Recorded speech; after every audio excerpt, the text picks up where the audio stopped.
Hello there, everybody, and welcome to episode 78 of the Play to Win podcast, the show where we break down the week's biggest gaming news through in-depth discussion. My name is Tyler. I am your host this week, and I am joined, as always, by my awesome, amazing, fantastic co-host, Keiran. How are you doing, good sir?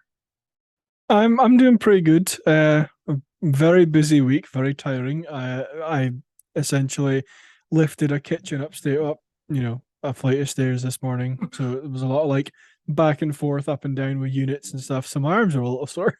So you picked up the floor with the oven, the stove, the sink, Yep. the fridge, just lifted it all up at once. You are Yeah. you're a true Hulk. You just turn into did you turn into like Hulk to do this, or like the thing just like, all right, lifted it Yeah. up the stairs. It was more like Popeye, just chug a can of spinach and then just lift up.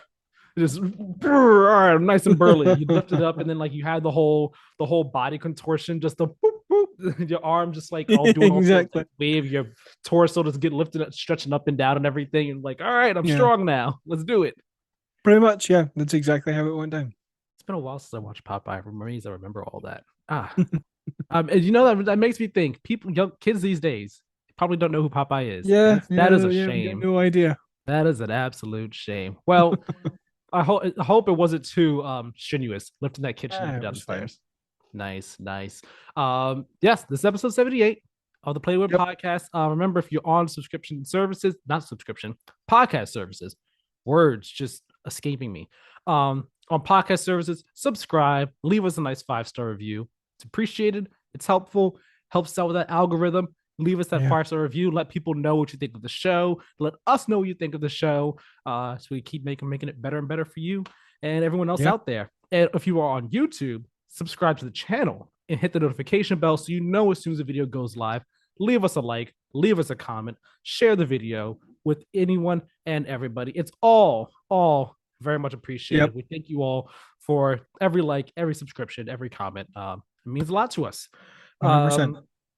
This week, it was a big week and not really a big week. Like, it's kind of like light news this week.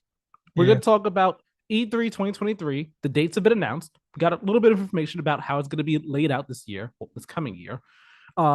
We got our first proper look at the Last of Us TV show with a proper trailer. Man, oh man, I've watched that trailer many times. We'll talk about that briefly.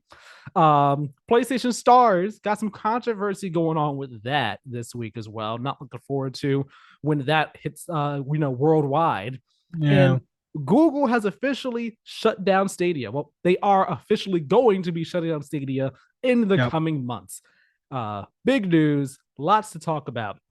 Before we get into any of all that, though, we have important news to share about Play to Win itself. Yeah. Keiran, with you have the floor. Share the news with everybody.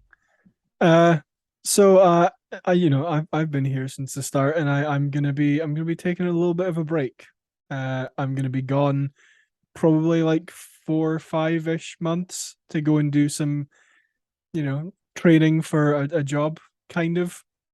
No, well, essentially the work that's going on in my grandfather's house, I'm going down to help out the joiner, the carpenter for the next few months. So long work days, not a whole lot of time. So I have tried to find a way to fit the podcast in my schedule. Unfortunately, it doesn't work out. So this is my last episode for a while. Yeah. You said until when? About like what? February, March, maybe? Yeah, mid-February, maybe slightly into March. Yeah, so it's gonna be different. It's gonna be different for sure. It's gonna be an adjustment period, to say the least. But I will say, anyone who's been watching the podcast for a while, I'm sure you will agree that Tyler is an impeccable host and will take very good care of the show in my absence, and I trust him completely. Thank you. Oh my gosh, thank you so much. I appreciate all that. No, but seriously, like Keiran told me this news before we recorded last week's episode. But we decided we weren't gonna announce it until this week because wanted to take the week for me to really think about, okay, what's the next move? What makes the most sense? And I mean, when he initially told me, I was initially thought, okay, I'll just keep doing things by myself, things will be different. Those will be changed, of course. Yeah. But I'll keep doing it by myself. But I was like, you know what? Let me take the week, think about it before we announce things on this episode and all like Yeah. that. Um, so thought about it during the week, and yes, the show will go on. I will be the sole host of Play to Win podcast. Um, I mean, it's not the first time I've hosted the show by myself. Yeah. This will just be the first time I'm hosting the show by myself in perpetuity for for an extended amount of time, not like Yeah. a week or two here, because someone's sick or anything. And no, it's for an extended amount of time. I'll be the sole host. Yep. That said, I hope I'm hoping, to try to get special guests on. Well, try to get guests on for special episodes, I should say. So like I would wanted to do a God of War Ragnarok like spoiler episode. So if we could get a guest on for that, that'd be cool. Or if Keiran can get on for that, if he Yeah. has time, that's awesome. Same for the Game Awards and Game of the Year. If I can get a guest on, or if Keiran is available to be on for any of those episodes, by all means, that is the plan. Would like to get someone on. If not, I'll be doing them by myself. And I mean, I have an idea in mind for how I would approach Game of the Year if I'm doing it by myself. A way that might, add some little spice and razzle dazzle onto it. But I mean, these are all just plans and ideas in my head, and I do have plans in mind. I'm brainstorming ideas of ways I could like try and spice up the main show to, I don't want to say keep things interesting, but to break up the hour and a half of just me talking about news and what I've been playing each week. So there might be like a new segment here, with each episode or here and there to, to spice things up, add something new, something fresh to the show to keep the show fresh and not just an hour and a half of me talking about the news and what I've been playing. And because I'll be the only one here, if I'm playing the same game week to week and I don't have any substantial updates for that game, then what I've been playing just won't happen for like a week or two, depending on what the game is and what my progress is looking like with it. So like it's gonna be an adjustment period. I'm gonna be feeling things out, seeing how things go. And if I feel like the show is suffering with it just being me hosting, because again, since it'll be just me doing everything, it'll be me doing the hosting, me planning the episodes out, me editing the episodes, putting them together, in addition to like the other content that I plan to make for Play to Win. So like reviews and impressions, like those aren't going away. I still intend to do a review for Modern Warfare 2. I intend to do a review for God of War Ragnarok. Maybe I'll be able to do a review for A Plague Tale Requiem. Literally depends on time. That's like days before Modern Warfare and all like that. We'll see how that works out and stuff. But in addition to reviews and impressions, and then me being behind doing everything for the podcast, for long term, if I feel like the show is suffering, then things might be put on pause for quite a bit until Keiran comes back. Or if I feel like, if life stuff gets thrown in on top of that, it makes things even harder, then the show will probably be put on pause for a bit.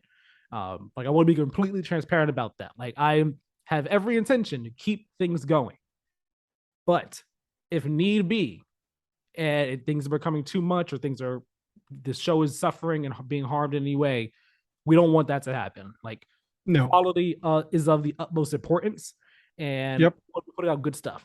And if the quality is coming down because of these changes that are happening, then we'd rather put the show on pause, put it on hold until Keiran comes back. Definitely. So that is quality, the plan. Quality over quantity. Exactly. So that is the plan right now. We'll see how things go. I hope you stick around with us. Thank you to anyone and everyone who has been listening to the show the entire time, all this time. The support is greatly appreciated. I'm going to keep on trying my best to keep things moving along smoothly and, hopefully even better than they have been. Who knows? So yeah, that's all I really have to say. Stay tuned, stick around. Of course, follow the Twitter and Instagram at Play to Win Game for updates on the show and everything. I'm more active on the Twitter.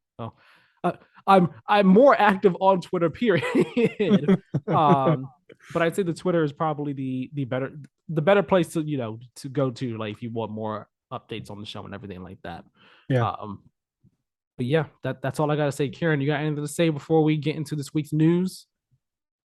Nah, I don't think so. Well, just that, I'll pop my head in when I can. You might see me once or twice over the next few months, and I will, like I say, I intend to be back probably mid-February.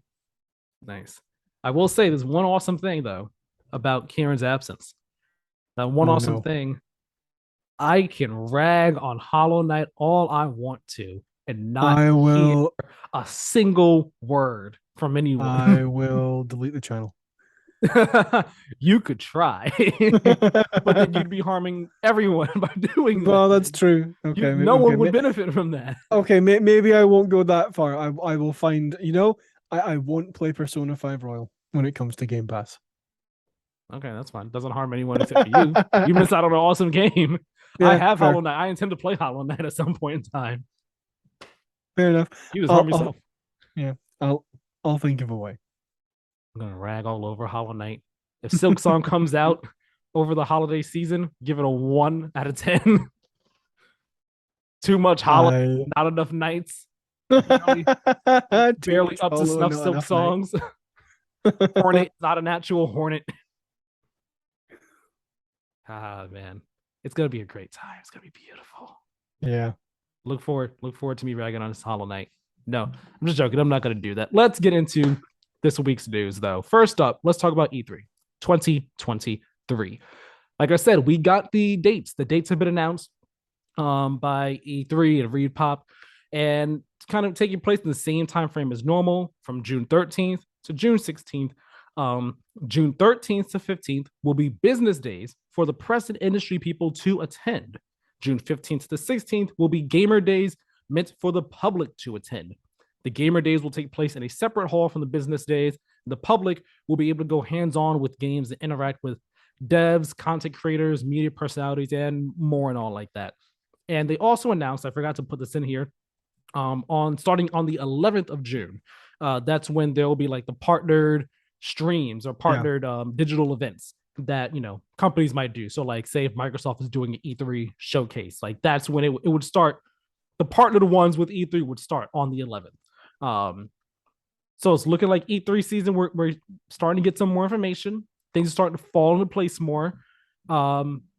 Kieran, thoughts? What do you think about this? Because when I first read this, I thought to myself, this is going to be they're taking the Gamescom model and applying it to E3, which is something Yeah. that people have kind of asked them to do for a while. Because Gamescom has days that are meant for the press, and then they have days that are meant for the public. The public days are after the press days and all like that. So, and people have been saying for a long time, hey, E3, why don't you just apply that model to you over here? Apply that model. It works over there. Why don't we try it over here? And it seems like that's what they're doing. And I think it's a good idea for them to do that.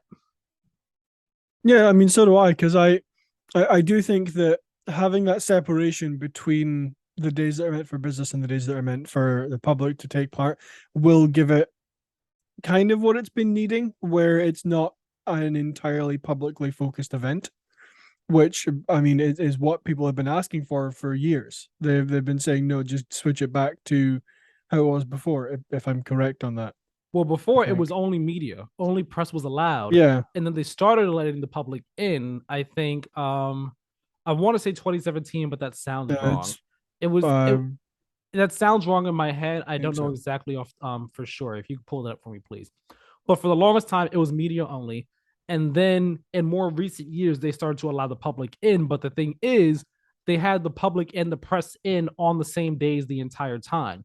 So the press, it made it harder for the press to do their jobs Yeah, because they're on these super long lines to play these games that were much shorter when it was just them in there doing what they needed to do.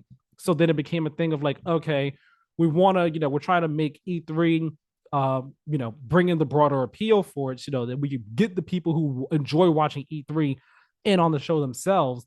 But it's at the detriment of the press who are there trying to do their jobs. And then the public are there on these super long lines too. It's crowded, so much going on. It's craziness. And like no one's really winning or benefiting from that Yeah. arrangement in any way, shape, or form. So like that's how it's been for a while, and that's why you've heard calls for them to have business days, have gamer days for the public and all like that if they want to keep the public in it. Yeah, it was 2017 that they opened the doors to the public. My dates, I got them in my head. um, yeah, there does need to be some separation between the public and press because, like you say, the press are there for a reason. They're not there to, you know, just play games. They're there to cover games. They're there to, have interviews and, game demos and stuff like that. So having them in on days before the public gets in and it will allow them to have more access to games because if they have to wait in super huge queues all the time, then how are they going to get to play everything while they're there? Right. It's the same as like if you look at like Disneyland, right? It's like when you have so many people in line for one ride, if you're only there for 2 or 3 days, you might not get to ride that ride. Right. Like think about on Disney when they opened the Star Wars section for that first time. Like Yeah, they have when theme parks do this where they're opening up like a brand new section or whatever, what they do is they have like a day or two or whatnot for the media to come and experience it themselves. That way they yeah, can write about it, report on it, let the people know. That way when it's open to the public, then it's open to the public. Imagine if they tried to do that, like the test run with the public there as well as the media. Like that yeah. would try to go on the rides or write about it. Like it would be a hot mess. No one it would just be terrible. So yeah, they needed to do this change for a while. Oh yeah, and I also think it's a really smart decision to have the business hall and the gate and the public hall be separate Yes. because even once the public come in, that's still not going to impact hugely on, or I Mm-hmm. would think it wouldn't impact hugely on press because if you have, say, so just going off, talk about Holiday, if they have Silk Song there for some reason, if it's not out by then if they have that in both the gamer and in the press hall and the public hall, then any press who want to go and play Hollow Knight are not going to have to wait in a huge queue. So Right. I do think that is a very smart decision to have them in separate halls as well. It is a very smart decision. I forgot all about that. Now I wonder though, do you think this is going to result in a more successful E3 than it's been in recent years? Like this one singular change. It's a big change. Don't get me wrong. But do you Yeah, think that it will result in an E3 that's more successful than it has been recently? this one singular change, no, I do not. I think I'm it on the will same go a page as you. ways.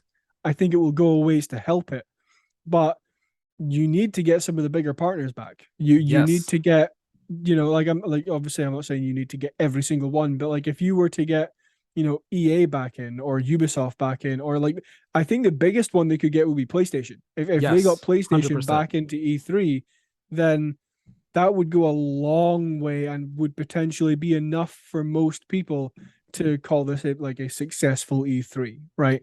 Yes. But at the same time, you can't just get PlayStation because not as much as a PlayStation is a very popular brand and is world recognized and all that kind of stuff.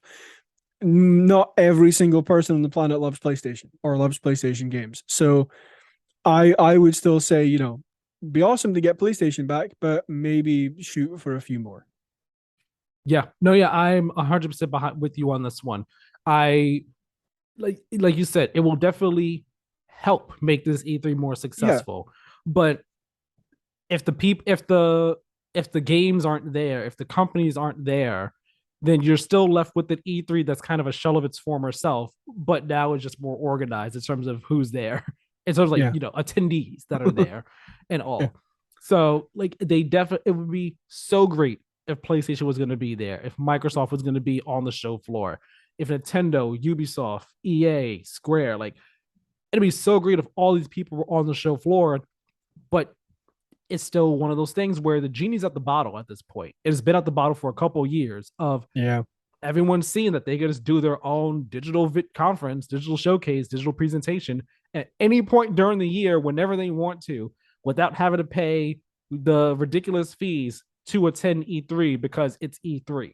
They could do it yeah. on their own terms whenever they want to and save a bunch of money. So, how do you entice people to come back to E3 when they've already been doing their own things for nearly three? It'll be 3 years by the time E3 comes around. but 2 years at this point. Nintendo for even longer than that. So, like, how do you do it? What do you do? And that's a tricky thing. And I honestly, I think that some companies will return as like a show of good faith. Like, Yeah, like we like the E3. We want to support E3 and all like that. But I imagine some of them might still keep their bigger things for themselves. I think this year will be, I guess you could say, a test run to kind see of. Yeah. how this new arrangement goes. And then after that, we'll see um if more companies come back in like 2024, what happens then. Because then there's also the thing of Jeff Keighley and Summer Games Fest. Yep. Now, Summer Games Fest, I believe, is still happening next year. I believe he said that it is. I don't remember. But I would think um so. I don't remember exactly. Normally, sometimes he does right away, sometimes he doesn't. Um, but when no, normally when there's like showcase news or stuff that gets announced, like regarding E3 and all like that, Jeff is right there afterwards with a cheeky tweet like, "Hey, guess what, guys? Summer Games Fest is happening though. Remember that thing?" And there was no tweet from Jeff afterwards after this about like Summer Games Fest next year. So I wonder, do you think that this is going to impact Summer Games Fest?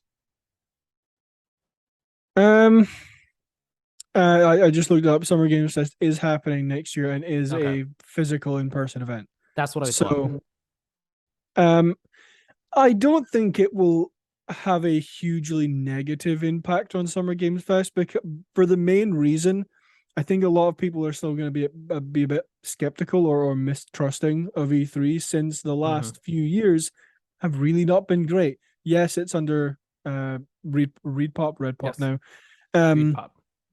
so like yes, it's under them now, and I'm sure they are going to be trying their best to do a good of a job as they can, and they have a lot of good standing, I would say, because of things like PAX. But at the same time, you need to again, like we just said, you need to be bringing back some of the big heavy hitting companies, but you also need to make sure that like you're not relying on that because if you rely on that and that doesn't have a big of an impact as you would hope, then you're still kind of dead in the water. So you need Yeah. to have things that aren't, PlayStation's here, yeah, everyone will be like cool, but what else you got? Because you can't just have what 3-4 days of PlayStation. Mm-hmm.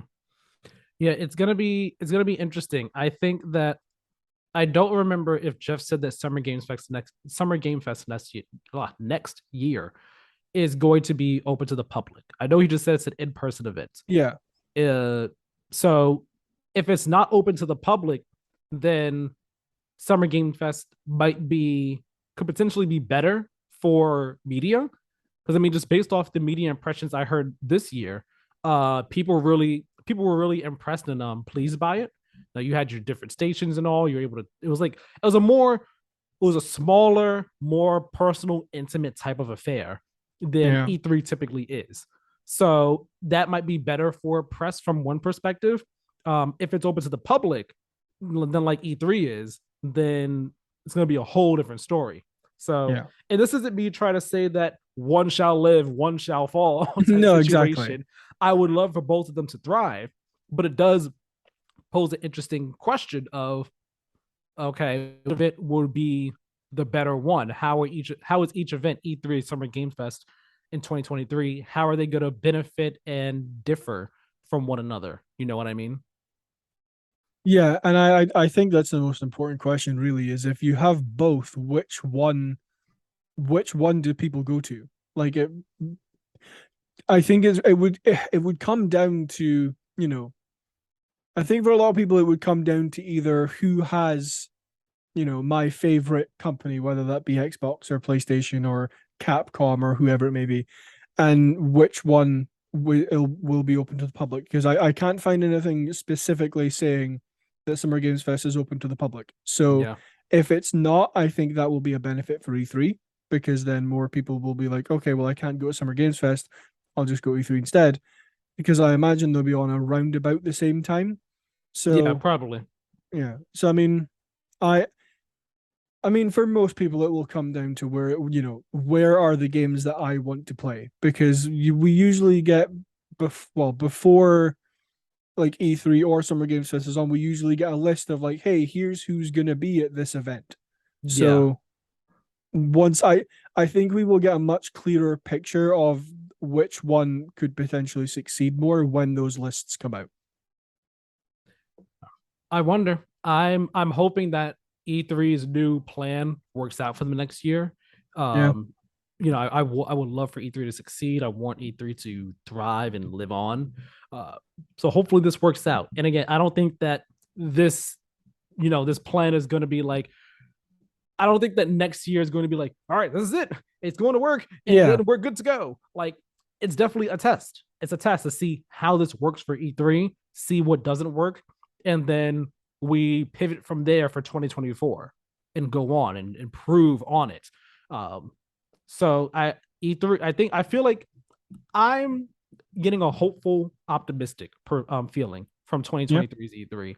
I'm feeling like with the new leadership, with these new plans, I'm feeling like that the 2023 show is going to be them rounding the bend, turning a new leaf of sorts. Like we're getting out of the slump it's been in for a while and starting the road to recovery and like adjusting to the new day and age of games media and um, the dissemination of information and all Yeah. like that and this increasingly digital age that we're in. So we'll see how it goes. Hopefully it goes well. Really feeling optimistic about this one. Yeah. So am I.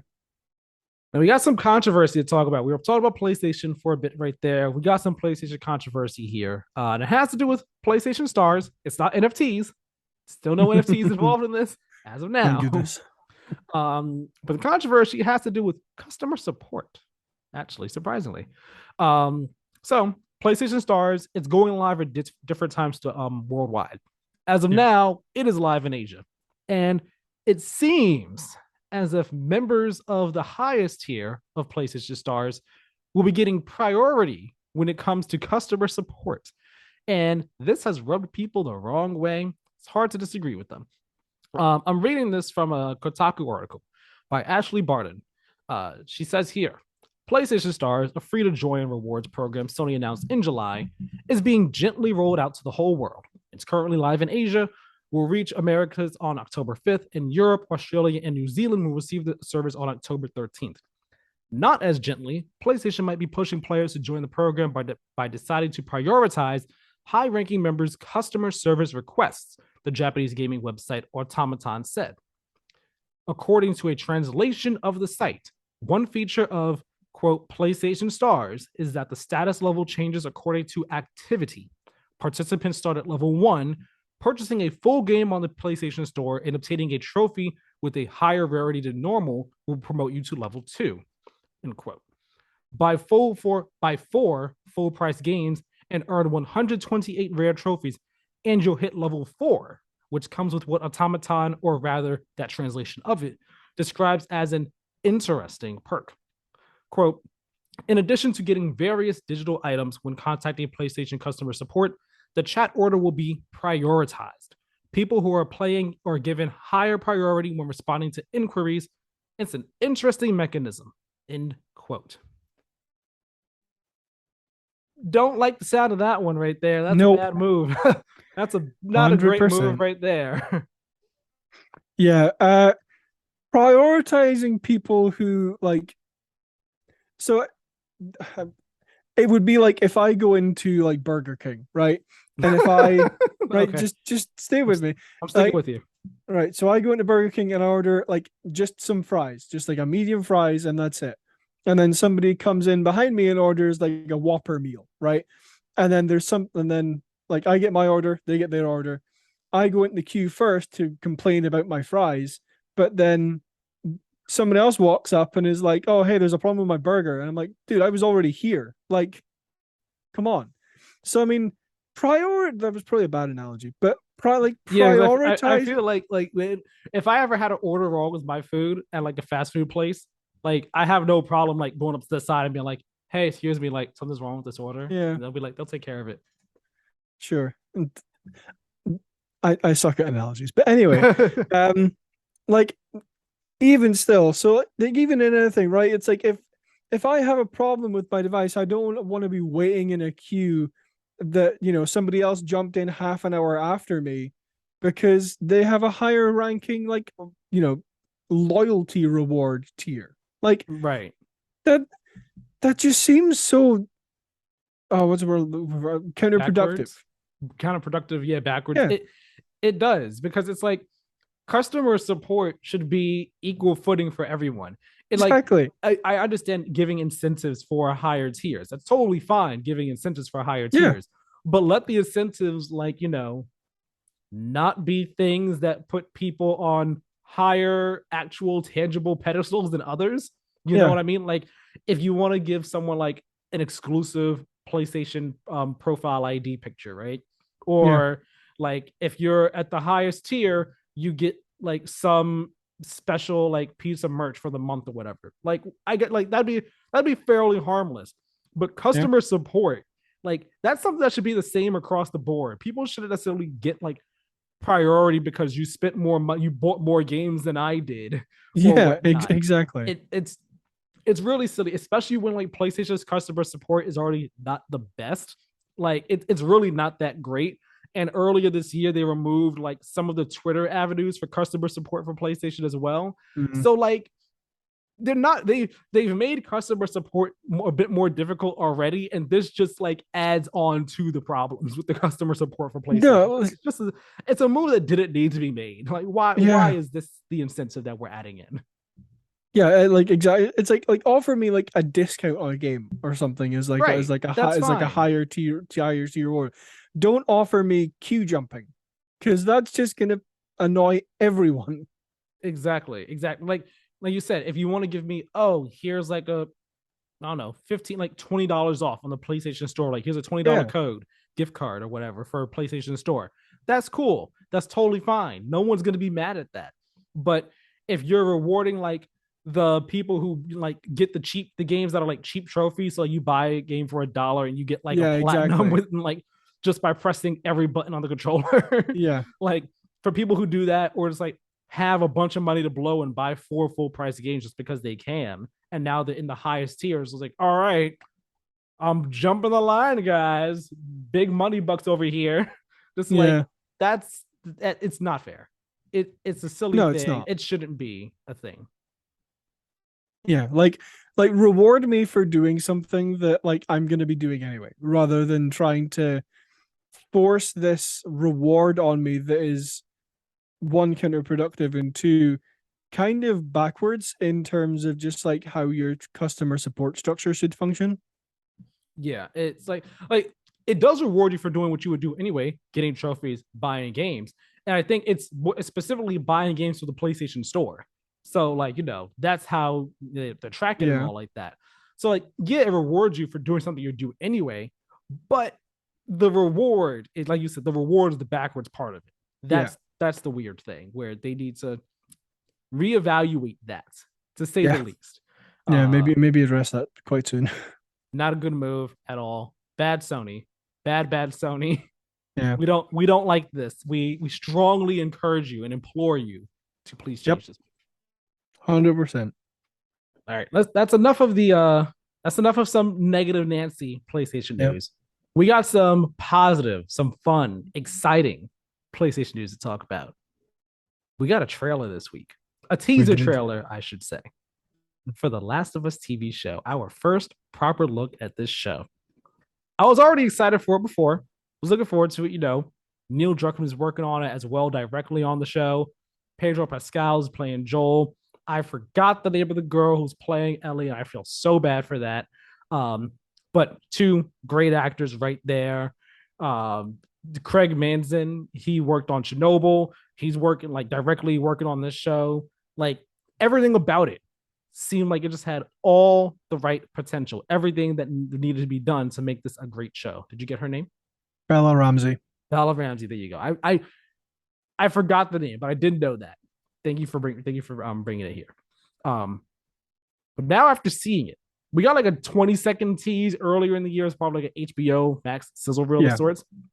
This is our first proper look, and boy, oh boy, this show looks amazing. I agree. I am like I like on some level I was excited about it because like I'm always interested to see like what they will adapt a game into like or how it will look when they adapt a game into a TV show. Yes, Um, this is looking real good. this is Like looking as amazing. as as much as I am not the biggest fan of the games, that I am definitely going to be checking out the show when it comes out. Like, oh my god, you played the first one, right? Or you just didn't finish Yeah, it? I didn't finish it, but I well apparently I played most of it. How far did you get in it? I don't know specifically like where in the game I left off. I can tell you I played maybe like 5 or 6 hours. Did you meet Bill, It was Bill. big guy? I could tell like it has been years since I have played The Last of Us. Okay, maybe you didn't meet Bill. All right. Well, this show looks awesome. I'm very excited for it. The trailer, it gave us just like teases, barely any dialogue in this trailer, really, but it showed us a lot of different locations from throughout the game. So we see the I believe it's Boston that they start the game in. So we see like the Boston safe zone that they start the game in. Hmm. We see some shots of the museum that they end up going through at a certain point in the story. We do see some shots of Bill in the trailer. Bill, played by Nick Offerman from Parks and Recreation. He was Ron Swanson on that. We see a few shots of Bill in there. We see some shots of the day everything just goes down in the trailer when the infection first starts really spreading, and the day marked as outbreak day, I should say. We see some shots of that. Um, we see a few shot. We saw a shot of Left Behind as well, the Left Behind DLC, which I'm very happy that they're incorporating into this Hmm. because it's a it was really it was released as DLC for the first game, and it's like a prequel. It's a prequel story to The Last of Us Okay. that kind of takes place a bit before the game starts. Not long before, but a bit before the first game starts, and it's focused on Ellie, and it tells a really great story. And I was hoping they would have it in here. Like it just makes sense for them to include it. Yeah. So it's awesome that that's going to be involved here in some way, shape, or form. Um, I'm very excited for this. I think like they're getting the look of the show down for sure, the feel, the tone, the atmosphere. They're just nailing it all so well. And I was like I said, I was excited for it. Um, but this just set my excitement levels to the roof. Yeah, I mean like again, like I'm not the biggest fan of the games. I've tried one, so like I wouldn't be able to recognize, oh, this is this scene from the game or this is this part of information. But like as in what am I trying to say? As far as like games being made into TV shows goes, this looks like it could be one of the better ones. Oh yeah, I'm 100% positive this could. I think it's very likely that this will end up being the best video game adaptation we have ever received. I am Potentially. I'm feeling very confident in saying that. Like Pokemon, great. Sonic, I haven't seen it, but everyone said that that's done really So well too. Sonic was really good. Um, People like to talk about the original Mortal Kombat movie as a great one. Um, but I think The Last of Us, I think it's poised to take the crown. It's Yeah, looking like it. I'm glad you didn't bring up Halo because that was going to be a no. I would never have said Halo. I never in my life would have said Halo. No, never, Yeah. ever, ever, ever would I have said that. I know that show has staunch defenders. No, no, No. No. no, no. I like how, they're kind of getting some of the shots shot for shot as well. So the shot in the trailer where it's raining and they're like you kind of see them running on the street and the camera pans up. You see Mm. the lightning, and then you see the building like leaning on the other one, like and they're both destroyed and everything. Like that is kind of like a shot for shot recreation of a moment from the actual game and all like that, where you have a couple characters. I'm not gonna say who, just because for anyone who hasn't played the game, got a spoilers. I mean, it's not really a spoiler. It's early enough in the show and early Yeah. enough in the game, but you have some characters like going towards they're trying to like get out of the area that they're in, and they end up they're going towards going down the street, and in the background you see those two buildings just like just like that. So I saw that shot. I was just like, oh my God, it's that moment in the game. It's that part. Seeing some of the clips from Winter, I'm like, oh my God, the Winter section. It's gonna be crazy. Outbreak Day looks insane. Like seeing the plane come crashing down on the street during Outbreak, that did not happen in the original game. That didn't happen. So seeing that, I was just like, what? They are just really, really enhancing that moment in time right there. Like that Outbreak Day part is going to be wild to watch. I am so looking forward to it. And I feel like not talk about we can't talk about this trailer without talking about the clickers. That noise was just like I heard that and I'm like, that sounds exactly like I thought it would. It's so good. And then the quick tease of a clicker at the end, so good. It really does look like it's gonna be so good. Like they nailed the look and 100%. sound. Like, oh my God. Like I wonder how many infected we'll see in the show. Like, of course, we'll see like, we'll see the people that are like infected and everything. Yeah. I wonder how many of the clickers we'll see in the show. There are others, like there are bloaters in the show as well. Well, in the game. Oh yeah. The first time you encounter a bloater is in Bill's town. That's why I'm wondering if you got that far. But I wonder, like, oh, are we going to see a bloater in the show? Like, how are they going to look?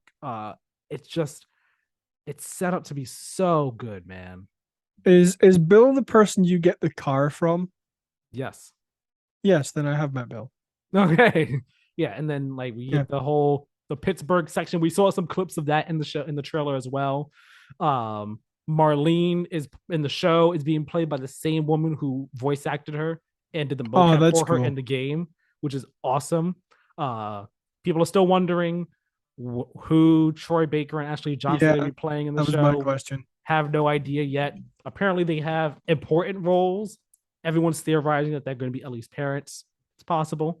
We never saw Ellie's parents in the games. We only ever heard of them. So, hey, it's possible. That'd be a nice little Easter egg right there. It's like a flashback of sorts. I don't know. I don't have much more to say about the Last of Us TV show other than this looks incredible. This looks amazing. I think this will be the best video game adaptation we ever receive upon its release. And this is only season 1.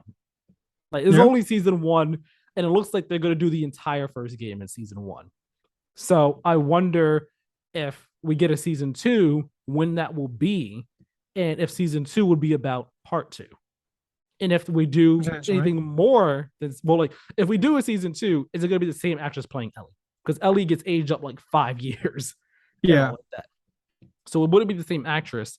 And if they decide to do like a season 3, is it doing more of season, like, is it doing more of part 2, or is it going to go in like in its own direction at a certain point? Like, I wonder what the future of the show holds. But for now, season 1 of the Last of Us TV show looking like it's going to be great stuff.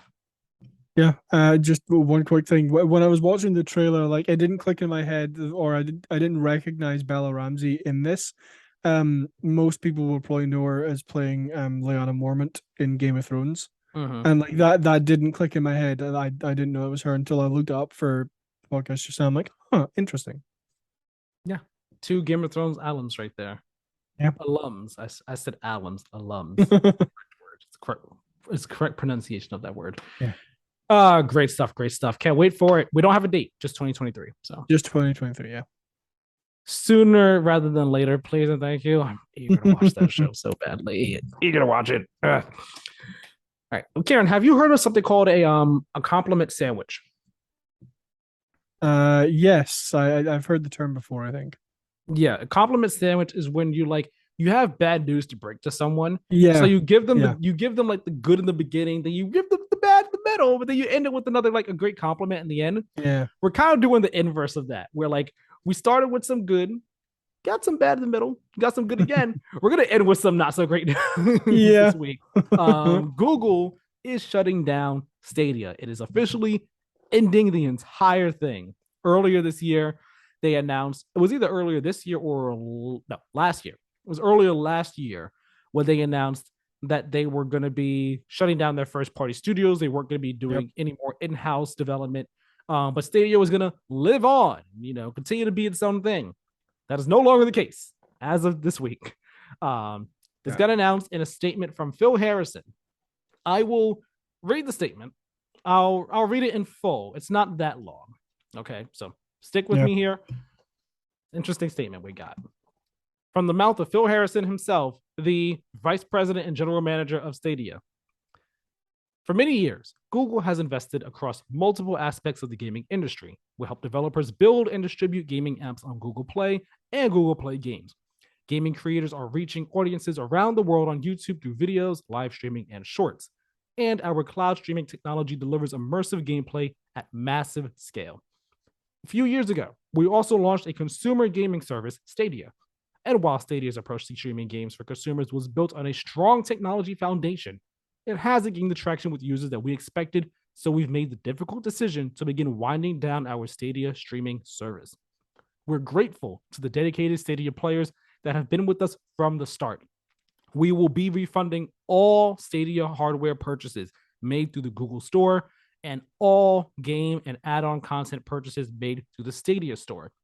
Players will continue to have access to their games library and play through January 18th, 2023, so they can complete final play sessions. We expect to have the majority of refunds completed by mid-January 2023. We have more details for players on this process on our Help Center. The underlying technology platform that powers Stadia has been proven at scale and transcends gaming.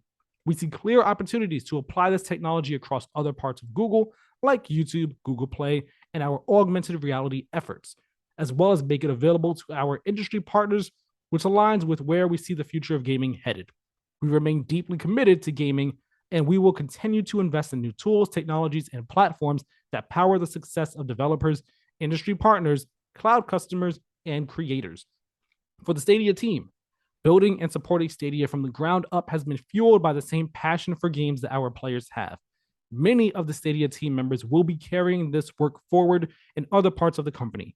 We're so grateful for the groundbreaking work of the team, and we look forward to continuing to have an impact across gaming and other industries using the foundational Stadia streaming technology.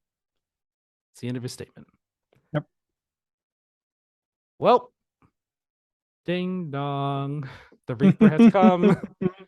The Reaper has come, claimed his body, and is moving on to get his next victim. Did we see this coming, Keiran? What are you thinking? Yes.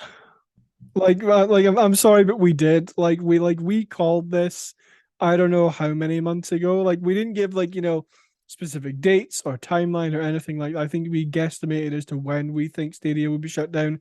But we talked about this for a while ago, saying that we once they shut down their first party studios, we were like, that's probably not a good sign.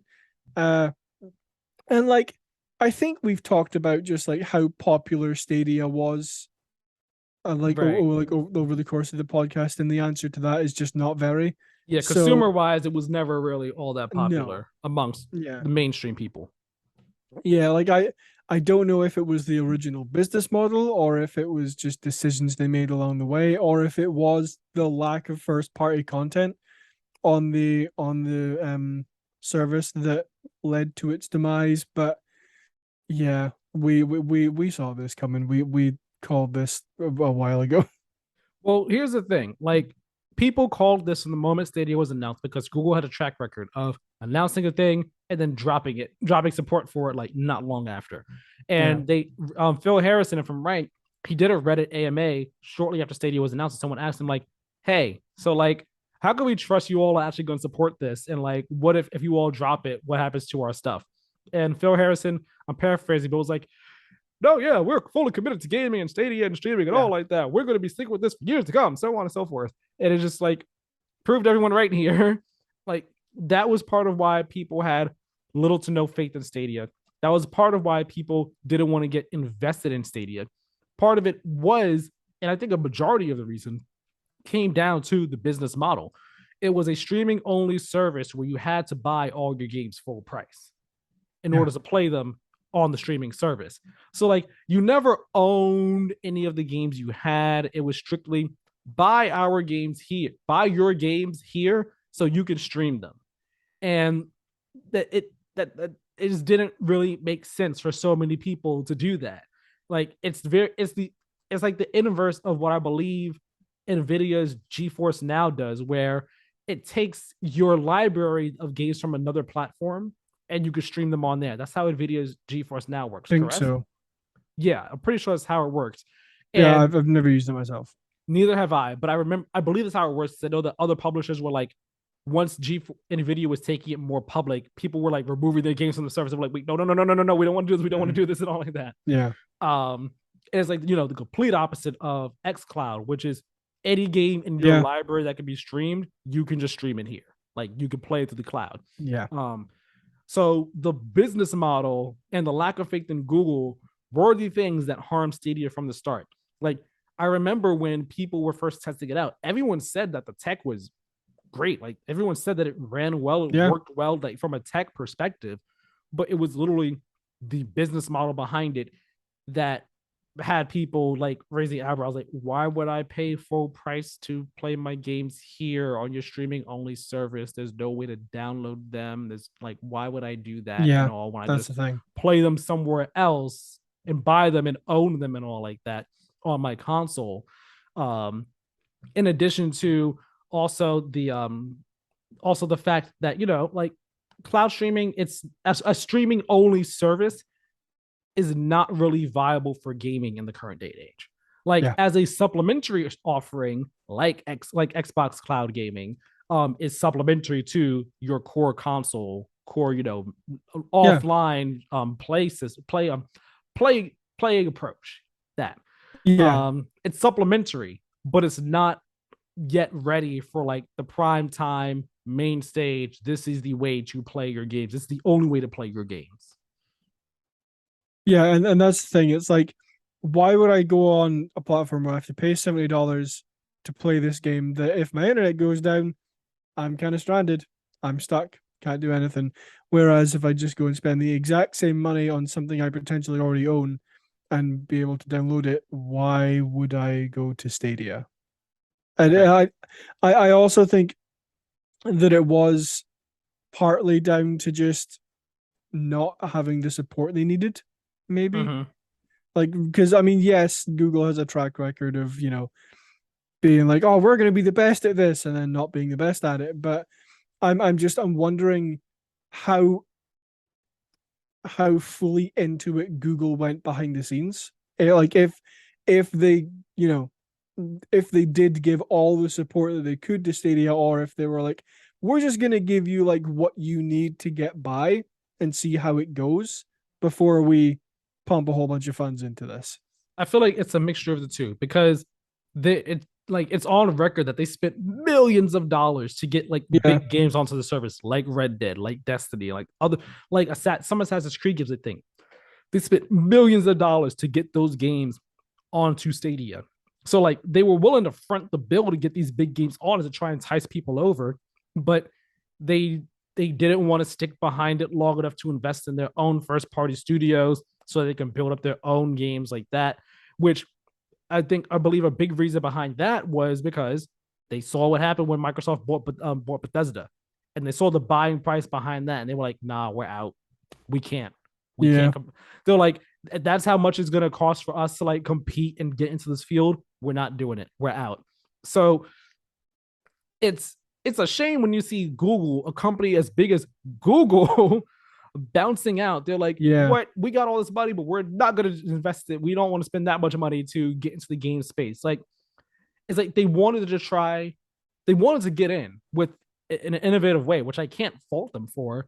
But yeah, exactly. Like they saw that they couldn't do it the quick and easy way, and they said, yeah, we're going to bounce out because we can't do it quick and easy. It's going to take years and a lot of hard work and dedication, and we don't want to commit to that.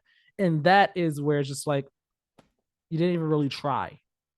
Like, you wanted to get in. I commend you for the way you wanted to, like, how you want to push the industry, but you didn't even try. Really, you didn't stick around long enough to try. And I want to bring up that point a bit later on, um, about that Microsoft's acquisition causes them to back out from first party development. Because I want to go back to a bit to just how this is affecting the industry and like Yeah. people at large.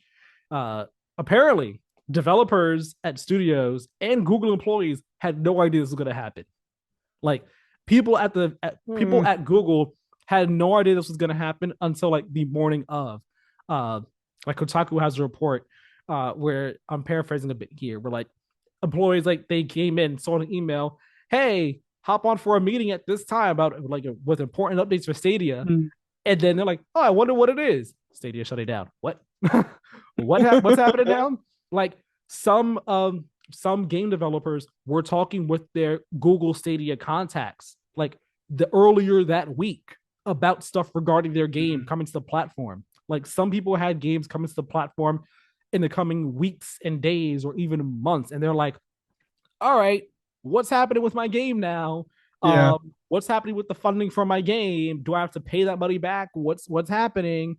And like that's an awful look, just blindsiding everyone like that. Like if you're gonna make a decision like this, let the employees know ahead of time, ahead of the announcement. So and then let the developers and publishers know ahead of time.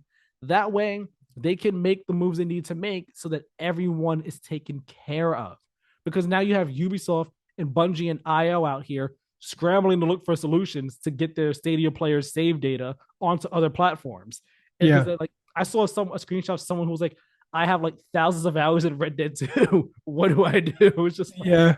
now, great. I don't know if that was photoshopped or not, but regardless, like it paints a clear picture of like people could dedicate so many hours into these games, and like if the service is shutting down, what happens? Yeah. And that's the thing is like I can understand from a business perspective why you would want to wait and announce this last minute because obviously you don't want like with the world is like as digital as is leaks happen constantly. So I would assume to avoid because I assume it's also their stock price took a big hit because of this, right? And I would assume that they would want to put that off for as long as they can to prepare for it because they would have known that their stock price was going to take a big hit because of this. So I can get from a business perspective why they would want to wait and not, be like, hey, we're going to make an announcement that we're shutting down Stadia in 3 weeks. But at the same time, like you said, I would honestly rather do that and have good faith with these companies like Ubisoft, IO, Bungie, and your employees and all the people who were away to put their games on your service, rather than being like, yeah, that's not happening anymore. We're shutting it down. All right, peace. And they're like, hang on, what am I doing now? Like, how do I navigate Right, this? right, and like you gotta feel like I feel for the devs, but I also feel for like the employees at Google who are Yeah, like who were thinking everything was happy go lucky, and now they're like, oh wait, I don't know how to help my contact at this developer at this yeah, indie dev over here. Like, I don't know how to help them. I wasn't prepared for this. I just found out 2 hours before you did. What do I do? yeah. I don't I know.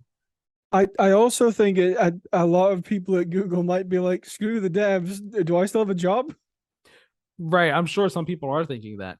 And I Yeah. saw people point out like this is very similar to what happened when they announced that the first party studios were going to be closing down. Because like the reports came out that like a week prior to that, Phil Harrison was like, "Oh yeah, things are going great. We're doing well. Great job, guys. Keep up the good work." Week later, Yeah. we're shutting everything down.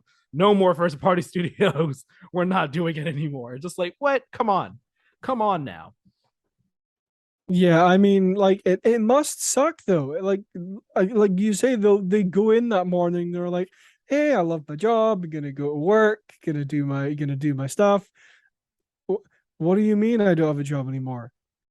Right. What do you mean? What do you mean it's shutting down? So like, at least maybe tell your employees a little bit before and have like an actionable plan in place. Like, hey, you're not out of a job, you're just moving departments, or you're just, Yeah. you're being moved over here. So that's real crappy to do. Yeah. And well, I mean, like we say, Google has a history of doing it, which I would have hoped they would have stopped. Because if you think about it, it's like I would almost kind of consider that like false advertising, false marketing, kind of to be like, oh, like obviously in more businessy terms, but to be like, oh, everything's fine, everything's hunky dory. When in actuality, you're like, yeah, we're just a way to kill this. We're a way to shut it down.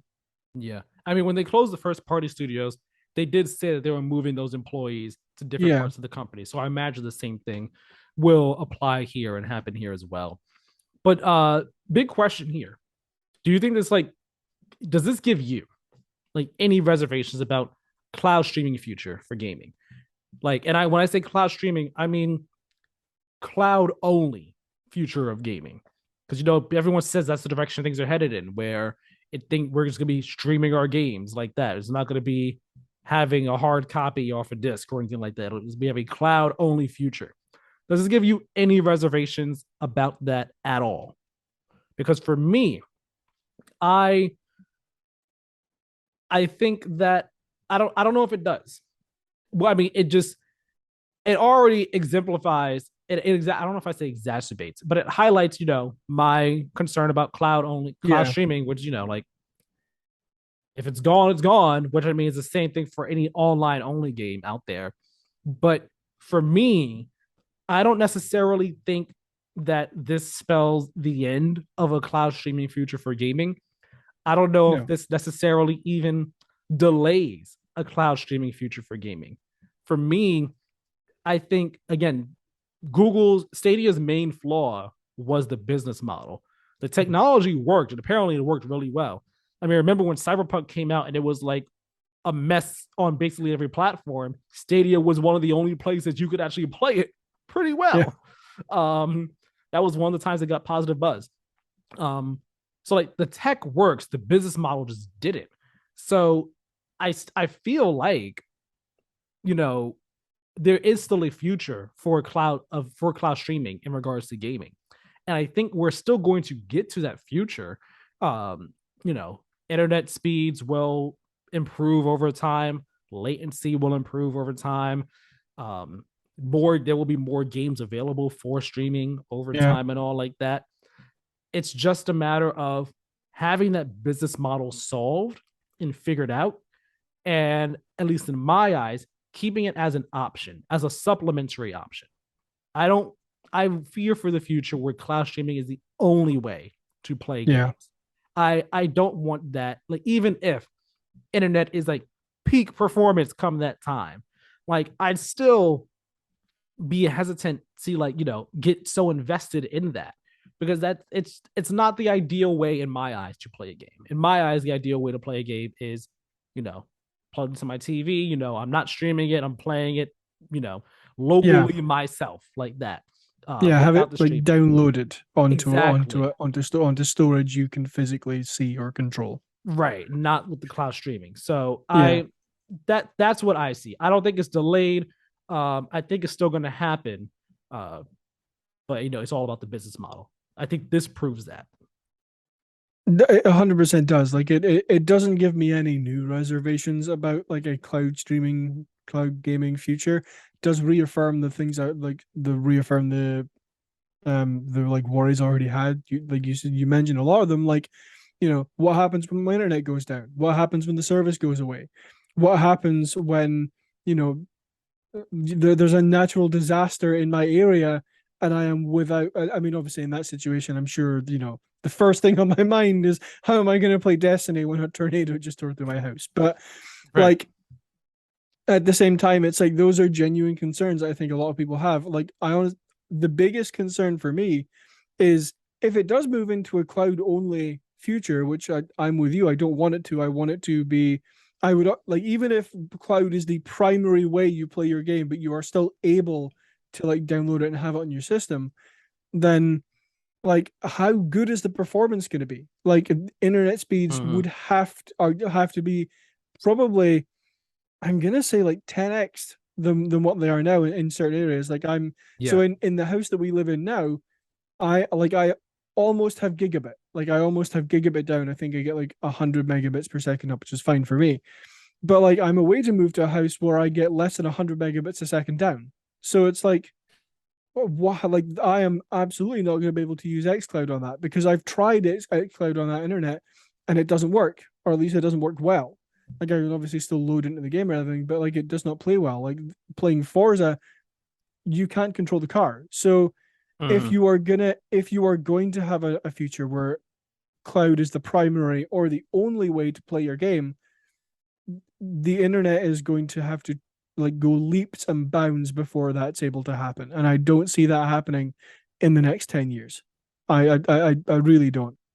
So it reaffirms the worries I already had. I don't think it entirely gets rid of the possibility of a cloud streaming gaming future. Yeah, neither do I. It's gonna happen at some point. Yeah, Um, I think so long as it remains supplementary, not primary, not the sole way, I think yeah, things will be good. Don't structure your cloud streaming business around having to buy the full price games. Like, let yeah, it be a thing where you can connect it to a library that you already have and you can stream the games like that. Or have it be a subscription service where you subscribe and you can play any of these games on it, yeah. streaming and all like that.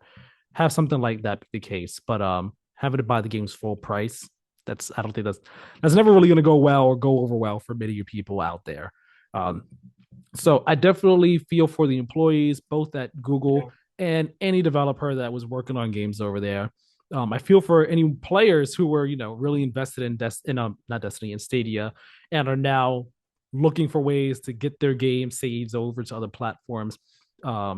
Also, little fun anecdote here: Destiny, the team over at Bungie, they said that like they used Stadia for test for like play for test plays when they were doing work from home. They used it to, for test stuff and all like that. So like it goes beyond just the player side of things. Like devs would use it for their own purposes as well. So like Yeah. it's a shame to see it go. It's a it's a shame to see it Like go, that's even it if like is. no one respected it, and even if no one had faith in it. Well, let me say, even if very few people respected it and very few Yeah. people had faith in it, it's still a shame to see Stadia go because I feel like there was potential there. But like we said before, Google just wasn't committed for the long haul, for the long run on like making Stadia what it could be, building it up. Especially since like apparently it was still missing features that they had promised like before when they first announced it. So there's a lot going on there. Another fun little anecdote that came out amongst all this. Apparently, Google passed on an exclusive single player follow up to Death Stranding. Like they were gonna do this. They had like talked with Kojima about having an exclusive follow up to Death Stranding. It was gonna happen. They were talking about it, and then they found out it was single player. They were like, "Yeah, no, that's not where we want. That's not what we want the game to be. We're not." It was like I'm paraphrasing the wording here, but they were like, "Yeah, no, like single player is not the future. We're not interested in that." It was just like, okay, well, that's not happening. Do you want another fun little tidbit? What's another fun little tidbit about this? I'm looking on eBay right now, and it's like just I was curious, and it was like Google Stadia controller collector's item. I mean, it is at this point. It It is at this is point. technically, yeah. So I mean, if you want to, your grandkids are gonna come to you in 30 years, be like, Grandpa, what's that? Oh, this is a Stadia controller, kids. You can buy one on eBay for like a tenner. Yeah, it's gonna be a paperweight in the future, but Yeah, it's a piece of gaming history. It'll be there right it alongside is. the Yeah. Ouya. Remember Ouya people? Remember that? Yep. Oh boy, Ouya was a funny story. So that's all our news this week, all our main news. So Yep. let's get into our brief mentions, which really not a lot of brief mentions this week. Surprisingly, normally there are quite a bit, but I feel like these are the only notable brief mentions that we need for this Yeah. week. So let's get on into them. Sackboy: A Big Adventure has finally officially been announced to come to PC on October 27th. It was first leaked like months ago, and then it's Yeah. crazy because even the day it was officially announced, it was leaked like a few hours early because the trailer went live early. So it was like, all right, well, that's happening. So that's coming to PC October 27th at long last. Something that is not coming for another bit of time yet again. Skull and Bones has been delayed for a fifth time to March 9th, 2023. The official statement's all about, need more time to polish and fluff it up and stuff like that. Hang on. Uh, Hang on. No, really? I didn't see that coming at all. I mean, when your game's coming out the day before God of War Ragnarok, you either move or you dig in like Sonic. And they said, Yeah. you know what, we're gonna sail our ship quite a ways down. We're gonna go for another expedition around the sea before we Yeah. come back to this location. Yeah. I mean, okay. Obviously, if you need more time to work on it, take more time to work on it rather than release it half baked. But at the same time, everyone saw this coming. I'm sorry. Like, this game has been delayed, delayed, delayed. Of course, it was going to get delayed again. I kind of wish it held its ground like Sonic is A appearing little bit, to, yeah. just for the fun of it. It's like, you think you can? All right, go ahead. Yeah. Go ahead. And I also wonder, obviously, God of War is going to be the big one, but I really wonder, like, between Skull and Bones and Sonic, I feel like Sonic would have come out on top between the two of Yeah, I them. agree. I agree. Like, reception wise and sales wise, I'm so positive Sonic would have been the one to come out on top. Yeah. I You wish I you could have never seen that happen. you never know. Skull and Bones might have dominated. It might have been like Sonic, boom, God of War, boom. Screw everything else. Skull and Bones is dominant. Nah, I Sonic got the Sonic hype behind him. I'm sorry. The Sonic Yeah. cycle is a thing for a reason. Especially with the game like Frontiers, which is doing a whole new thing with Sonic. So I feel like Yeah. Sonic would have come out on top. Skull and Bones just didn't have a chance. Didn't have a chance, but I would have loved to see Yeah. that bout go down. Oh man. We got the PlayStation Plus Essential games for October. These are the 3 free games that PlayStation Plus Essential members get, the very bottom tier of PlayStation Plus. They are Injustice 2, Super Hot, both for PS4, and it's Super Hot. It's not the VR version, just the regular console PS4 version. And then Hot Wheels Unleashed for PS4 and PS5. I think that was a solid month right there. And had I not played Injustice 2 on Game Pass a couple months ago, I would be playing it now. But I will still add it to my PlayStation Plus library. That way, if I want to play it on my PS5, I can. Yeah. Super Hot seems it's cool. I've never played it, but that's mainly because I want to play it in VR and not on a console. But Hot Wheels Unleashed, I'm gonna jump in on that because everyone was raving about that game when Yeah. it came out, and I'm like, I might want to give that a shot. So it's coming to PS4, PS5, or PlayStation Plus. I'm gonna hop in on that one for sure. Yeah, I think you're making the right choice waiting to play Super Hot in VR because I've played it both on with a controller and in VR and it's much better. That's always the impression I've got from the moment that game was like I Yeah, first saw it and I knew it was a VR. I was like, that's got to be the way to play this game. It just has to be. 100% is. Actually, I think the first time I ever saw it was VR. I didn't know a console version existed until sometime after. So that's why a VR version of it has always been in my head. Because I'm just like, it's just got to be so much cool. Like a bullet's flying your way, you just move your head out the way. Just like, Yeah. oh my gosh, yeah. Looking forward to it. Gameplay for the Dead Space remake will be revealed on October 4th. Perfect way to start off the spookiest month of the year. Yeah. I'm very excited for that. Take-Two is no longer publishing the next game from People Can Fly, which is codenamed Project Dagger. This game had been in development for 2 years, apparently. People Can Fly will retain the rights to the IP, but they will have to pay back the money they received from Take-Two based on how they released the game. So either if they self-publish it or if they release it with another publisher, they'll have to pay back the money one way or another. Yeah. Interesting little tidbit amongst this in this announcement. This game, Project Dagger, is one of 7 projects that they have in the works. Oh, Very interesting. I think yeah. like one of them is with Square Enix. A couple are like being self-published games. They got a lot of stuff in the works over there. A lot of stuff Yeah. in the works. Looking forward to seeing what these things turn out to be. Cyberpunk 2077 in the news for great reason this week. It has sold 20 million copies. CDPR previously announced in April that 18 million copies had been sold. So, and since then, that's what 6 months.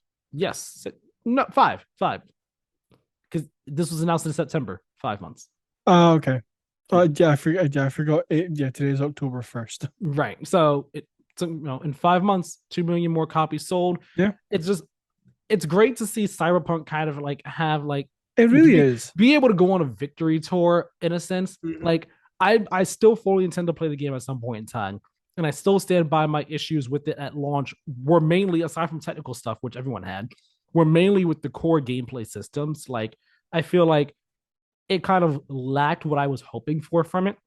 but it was still a good game. I fully acknowledge it was still a good game at its core with potential to be great.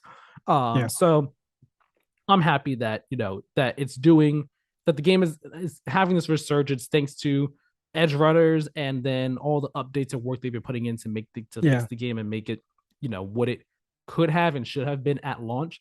So I'm happy. 20 million copies sold. Awesome. I hope that that they return to the Cyberpunk franchise sometime soon after the DLC comes out, after the expansion. I hope we don't have to wait 10 years for the next Cyberpunk game. Yeah, I agree. really love Night City. Like, it's a really cool place to be. Yeah, I'm it looking really forward is. to going back to it with the new update and everything for the fresh next gen experience. Get it like that. Because Yeah. I just know it'll feel so much better and be like I'll be able to actually feel like the world's alive as opposed to when I played it on at launch on my PS5. And like I tried to always walk around because when I drove around, the world would be empty, textures would be super low res, and it was just a very different experience. Yeah.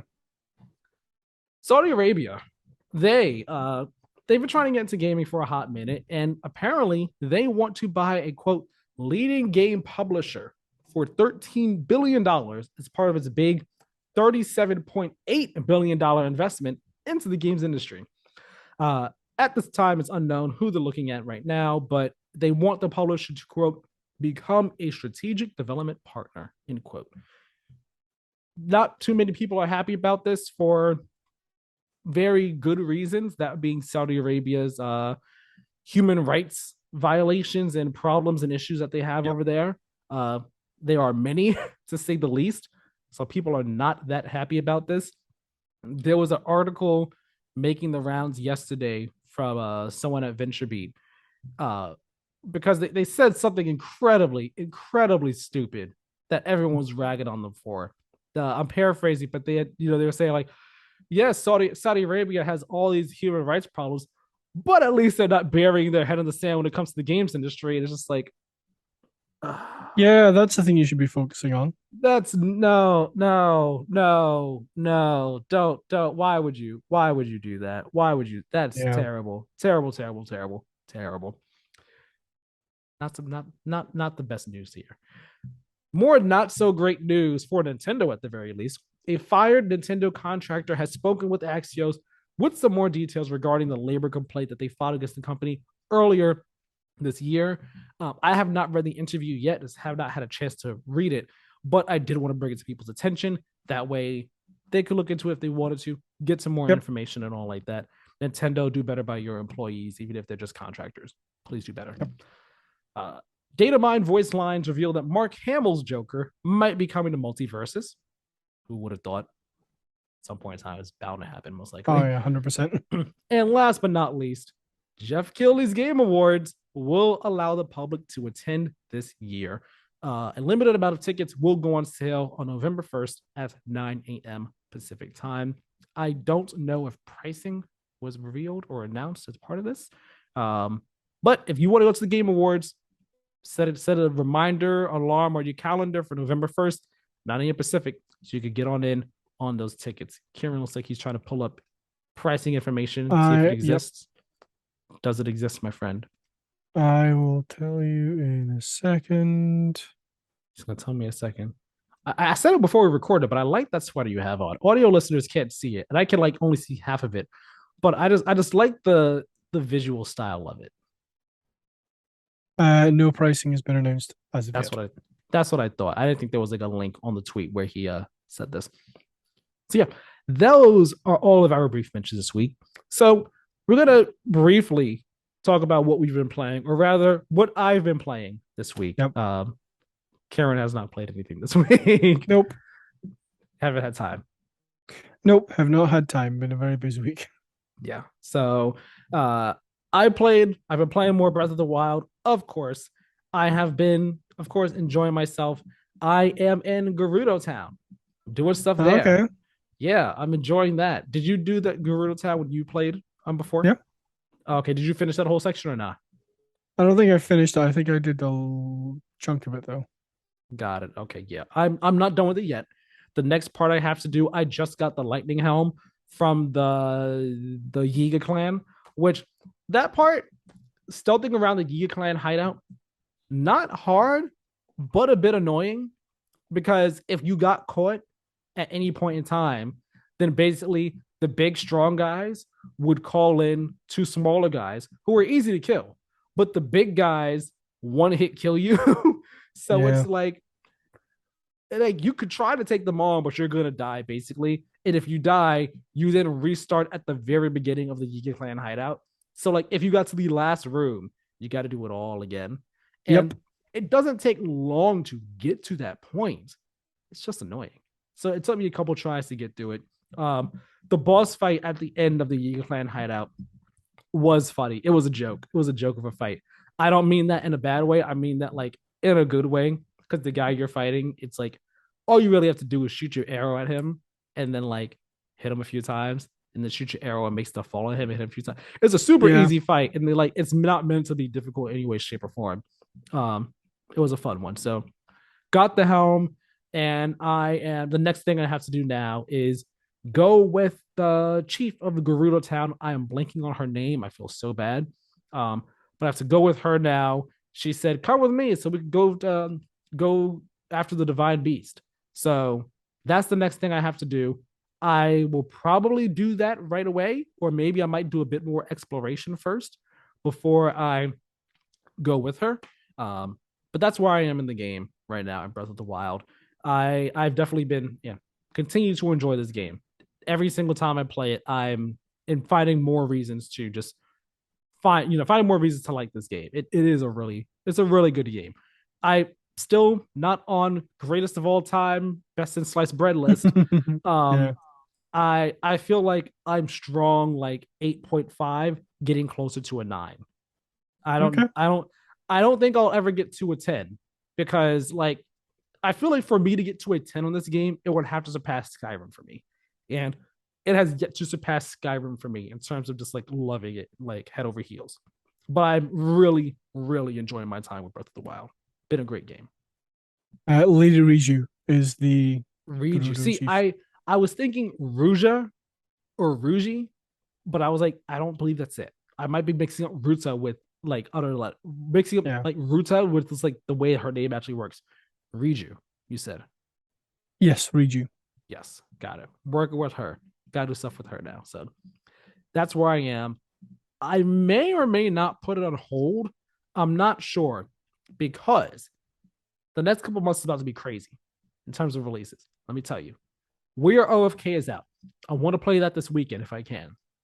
Then Plague Tale Requiem comes out October 18th. Early access for the campaign of Modern Warfare 2 is October 20th. The full release of Modern Warfare 2 is the 28th of October. Then God of War Ragnarok is November 9th. Okay. Yep. A whole lot of stuff happening at once. As I said before, I want to try to get through a Plague Tale Requiem before Modern Warfare 2's multiplayer comes out.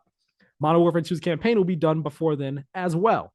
It's a Yeah. matter of finding time to do all those before Ragnarok, then do Ragnarok's review. And I want to play Final Fantasy 13 too. It leaves Game Pass. It should be leaving Game Pass beginning of December because it joined beginning of December last year. So it should be leaving beginning of December this year. Yeah. I need to find time to fit it in. And I don't like I could probably try and wait until after God of War, but I don't know how long that review will take me. I don't think it will take me too long, but that comes out November 9th. I don't know if I'll be done with that review until maybe like the 20th at the earliest, at the Yeah. absolute earliest. So like that leaves me with some time, like maybe a week and a half, 2 weeks minimum. And 13.2, I looked it up online. It's about 28 hours long on how long to beat. So Okay. if I play for, about like 2 to 3 hours Monday through Friday, I can get through a good chunk of the game in a week like that. Mm-hmm. If I dial in a bunch on a weekend, I can get through a whole lot more. It's just a matter of am I going to be able to fit it in the schedule like that? So I'm wondering, should I just bump it up to now and start it now, try to get it out the way before Plague Tale? I could, but I'm in this Breath of the Wild kick. I don't want to put Breath of the Wild on hold for too long because I'm afraid if I do, when I come, I'm not going to want to come back to it or if I come back to it, I'm gonna be a bit lost, and I'm gonna have to get myself back into the mood for the game. I'm Yeah. in the mood for it now, so that's my predicament that I'm in. It's a tough one. It is a tough one. I don't know what I would recommend you do because both have drawbacks. I should have played Lightning. I should have played 13-2 like months ago. That's what should have happened. I should have Fair, done fair. that. That would have solved everything. And I should have, and I thought about doing it many times over the past couple of months, and I just never did. I have no one but myself to blame for the situation that I am in. Crazy couple months ahead of me. Yeah. Let me tell you. I think that's it though. I think that's it for episode 78 of the Play to Win podcast. Thank you all. I would agree. Thank you all so very much for watching and or listening. Check out our site, playtowingames.wordpress.com. It's home for all of our content. Check it out there. You can also follow us over on Twitter and Instagram at playtowingame for updates on the show. Be sure to follow over there for both of them. That way you can be up to date on what's going to be happening with Play to Win in this new, scary, exciting, changing future that we have ahead of us. Subscribe on YouTube and on podcast services. Leave us 5-star reviews. Give us a like and a comment, and share the show on YouTube, and turn on notifications as well. That way, as soon as episodes and other videos go live. You could find me on social media at Tyler Miller 2496. I tweet about games, anime, movies, so on and so forth, other things I'm watching and playing and all like that. So follow me over there, talk to me and all. But Keiran, I want to give you the last bit of the floor here. So where can people find you, and what do you have to say, if anything you have to say, on this last episode for a bit? Yeah. You can find me on Twitter at Badlynet, BADLYNET, all one word. I tweet about some stuff occasionally. I think I retweeted the video of Ryan Reynolds announcing Deadpool, talking about Deadpool 3. Forgot about that. I am yet to go back and watch the video of him and Hugh Jackman sitting down. Got it. That's I will probably be tweeting about some house renovation stuff. I might tweet about this week's episode of The Rings of Power, or Lord of the Rings, The Rings of Power, because that was top tier. I haven't watched the show, but from what I've heard, everyone is saying this was the episode. Oh yeah, 100%. This was like on par with some of the Lord of the Rings movies for me. So wow. Yeah, it was real good. So yeah, might tweet a little bit about that. I'll be back at some point. Might pop my head in a week or a couple of weeks.